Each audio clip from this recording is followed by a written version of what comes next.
right? There's a lot of analysis around, and our group here, community, there's a lot of people who analyze. I would like to see how we implement, and really, I hope also this conference we get a lot of people who share the results, who share the ROIs, the return on investments that they got, because our business needs it. Our business needs to show that not only is it good at analysis, it's also good at really obtaining long-term results.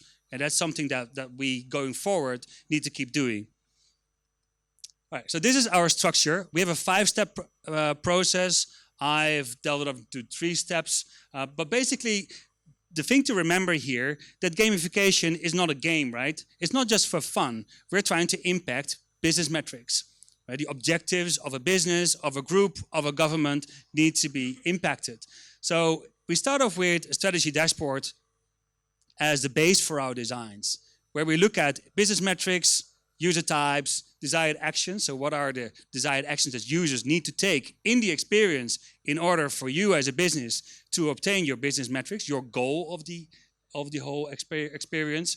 We look at feedback mechanics, rewards, incentives, etc. Once we've done that, we are going to look at what features can we think of that fit, which will empower, the desired actions that users need to take. Right? Once we have all these features listed, we're going to give them power scores. It's like how powerful is every feature that we've thought of, and how easy is it to implement for the client? Because you can tell a client that every new user gets a Ferrari, everybody will sign up, but the client will be broke, right? So he will not be there to witness the end. So we need to make sure that also the features that we think of are implementable by the client. Then we look at the activity loops, the levels, the connections between rewards, desired actions, etc. So we get the whole in-game, basically, economy and structure of how the experience would look like. Now, once we have that all agreed with the client, because it's never a top-down exercise, it's always very transparent, very participatory with the client, we're gonna do the fun part, right? This is what we all love to do, at least I like to do it, where we basically go screen by screen by screen, a visual representation of why the user will be motivated to go from one desired action to the other throughout the experience.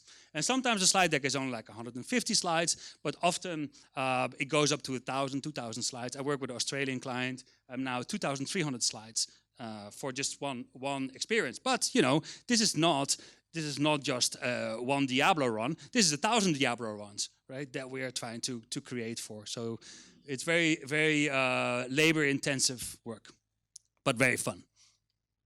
All right. So our solution for Procter & Gamble distributor was, we want a solution that is fully integrated in your workflow in a CRM. Why?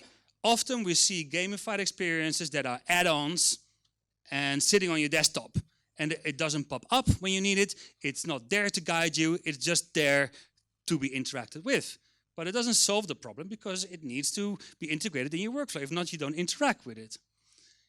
Secondly, we want to have autonomous choices for salespeople, especially senior salespeople. For the juniors, it's fine. You know, they need more guidance than others. But for the people that have already proven their worth, they need to have this autonomy to have sales approaches that they like, and to experiment that there are different kind of options to come to the sale. Mentors and coaches, senior people need to be able to distribute their experience, need to be able to influence younger people. Believe me, I've been in sales myself. It's really gratifying if you can show a group of 100 people what you did well. Right? It's really cool. It's the only thing in sales that is cool, is that you can tell other people how cool it was when you did it. Right? And this is what we try to institutionalize in the app itself. Of course, we have enhanced group dynamics, quests. We don't want people to compete. We want people to work together. And you'll see that in the app, what I'll show you later. So it has to be a fun environment, more intrinsic than extrinsic. Almost the opposite of what they're doing now. Okay. I think the captain gets a bit impatient.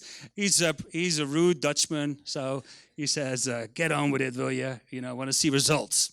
And this is what our clients tell us as well, right? It's all nice, this analysis, but what are the results? All right, so here it starts, right? So after having been bombarded with posters and flyers and whatever in the office environment, it's like, oh, something is coming. Something. Are you prepared? Are you prepared? So everybody is talking about it. Nobody knows what's going on. They get this email, right? It's like, hey, they got a secret code. And this is in Polish, by the way, because we piloted this in Poland. So sorry. Hey, got a secret code. Can I win a prize? What will happen next? And it's like, oh, what do I do? What do I do? And it turns out that they only got part of the code, right? Of a random colleague. And in order to activate the code, they need to meet that colleague and to get their part of the code to working together, which we thought was a very interesting concept because it finally got people to go together and work for something which they've never done in 20 years. Everybody has only their own clients. And all of a sudden, to open this experience, they still don't know what they're opening. But because it was so secretive, everybody wanted to open it, and everybody got in touch with someone else.